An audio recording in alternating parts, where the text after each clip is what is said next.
Game Over Club.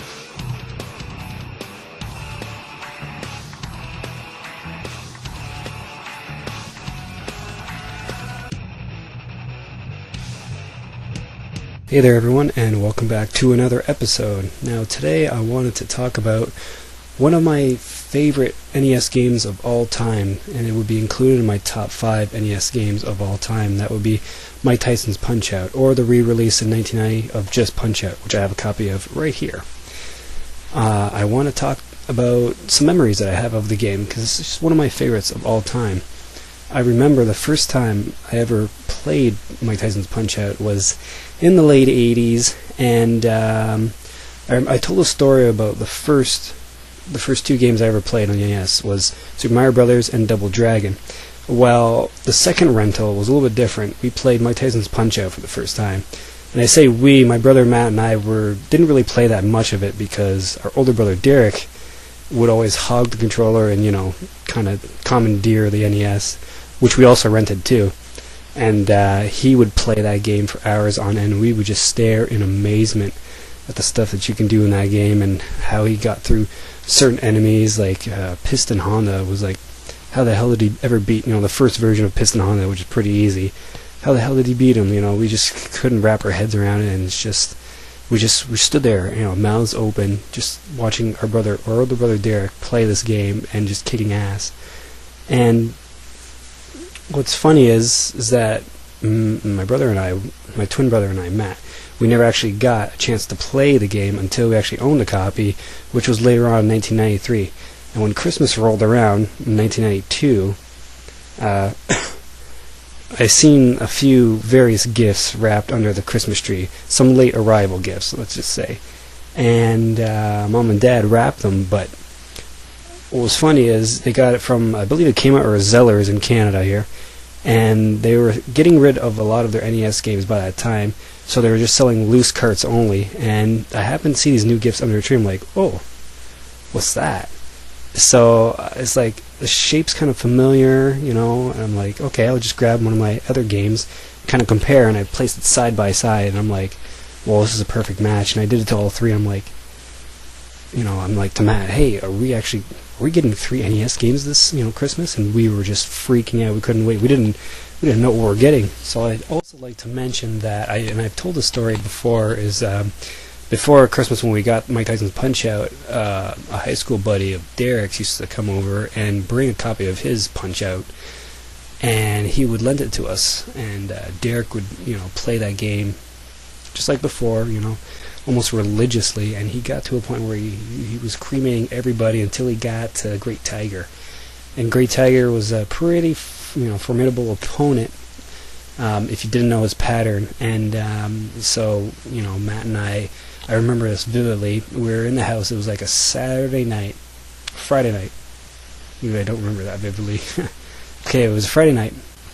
All the lights are off in the house. Mom and Dad are gone. It's just the 3 of us, so Derek's kind of babysitting. We're playing the game. He's at Great Tiger, and he's about to attempt to beat him for the first time. He's kind of figured out the mirror punch pattern. You know what that is mirror punch.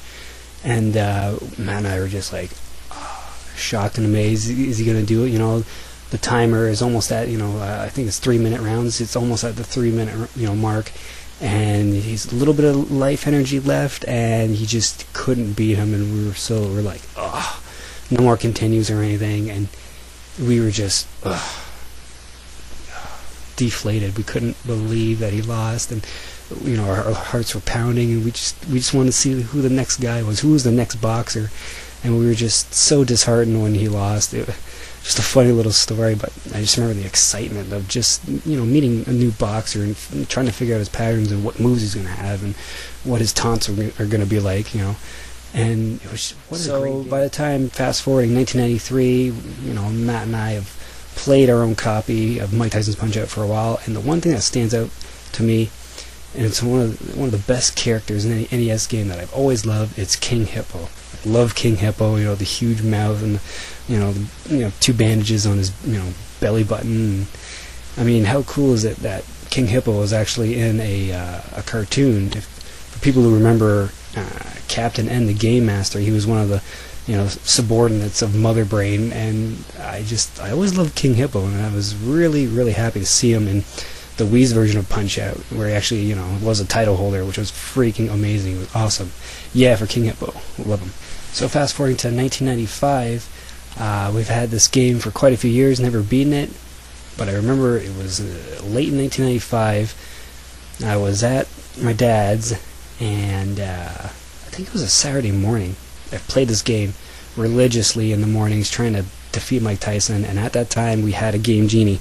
And the only way I can get that far in Punch-Out was using the Game Genie and cheating, of course.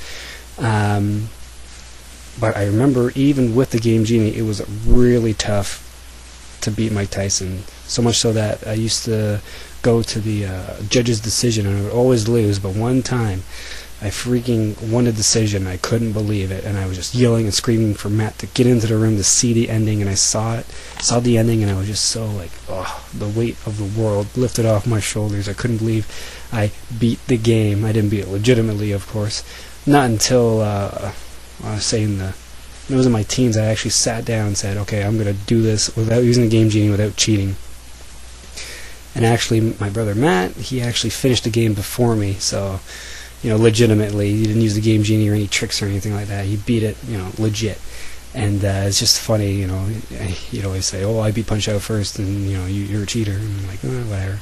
I always loved the Game Genie. I always loved, cracking the games and, crashing them and trying out different codes and things like that. I always loved the Game Genie, which is probably another video for another day. I could do a whole other video about the Game Genie itself. But, yeah, Mike Tyson's Punch-Out. I mean, if you haven't played it, you should, because it's one of the best NES games out there. So, Max Impact 24, some of my Mike Tyson's Punch-Out memories. I hope you enjoyed it. Until we meet again.